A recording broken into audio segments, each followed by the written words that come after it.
My name is Alan Hubby. I'm vice president of the Drama Bookshop, and we just turned 100 years old this year. I started working here in 1978, part-time in the summers, and I went and finished college.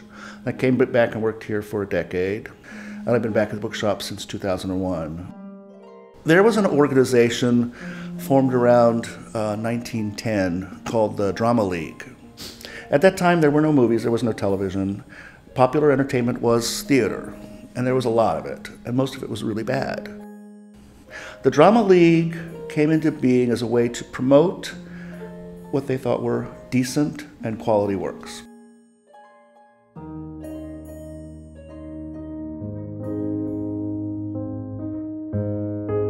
There were very few plays published at that time, so and there was no place to get them. So they decided, well, we've got this office on 42nd Street. We'll have plays here that people could come get. We'll encourage them to come here and read them and buy them. So they started on a bookshelf in the Drama League office, and the Drama League sort of started out this interest in reading plays, and it became very popular. And then this woman named Marjorie Seligman bought the bookshop around 1920, in the mid-20s. And she was a wealthy woman who loved the theater.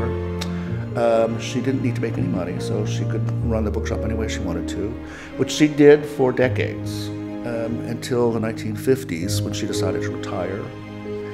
And she gave the shop to her employees, one of whom was my uncle.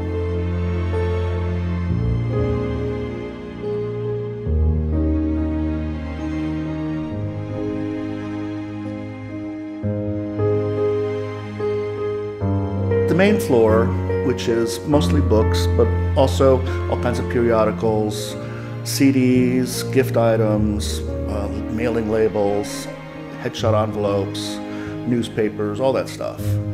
Up above that, we have a children's theater company, a resident children's theater company called the Story Pirates. They started out here with about 6 people about 10 years ago. Now they have more than 300 actors, and they're located in New York and California.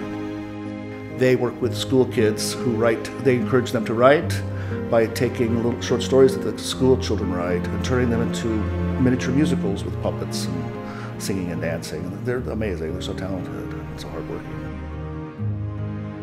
And then down here we have the theater and the offices.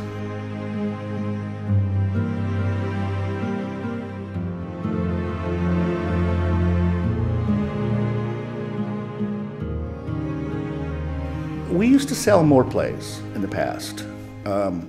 There was a time when more people read plays. I think especially in the 60s and the 70s, people would come in and buy hardcover copies of plays and read them. People off the street, not just theater people, but like regular people who just go to the theater. I don't see that so much anymore. I don't think the general public really reads plays. It's a special kind of reading skill. It's not something that you're born knowing. You have to learn it. And you really have to sit down and read about 5 or 10 plays one after another to even get a sort of an idea of what it's like. I don't think people do that so much anymore, but they love to go to the theater. This is a magical time for the theater. We have so many great things going on. And sometimes there's a certain play that strikes people in a certain way, and they really want to read it. Like the play The Humans, we couldn't keep it in stock. People went to that play, and they had to read it afterwards. It's like they want to keep that experience alive. They want to have something in the future that can bring them back to that experience.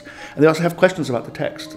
Well, I think the most important thing about the bookshop, besides the plays that we have, is the staff. I think people should know that if they need anything, our staff is very friendly, very helpful, very dedicated, and we're very lucky to have them.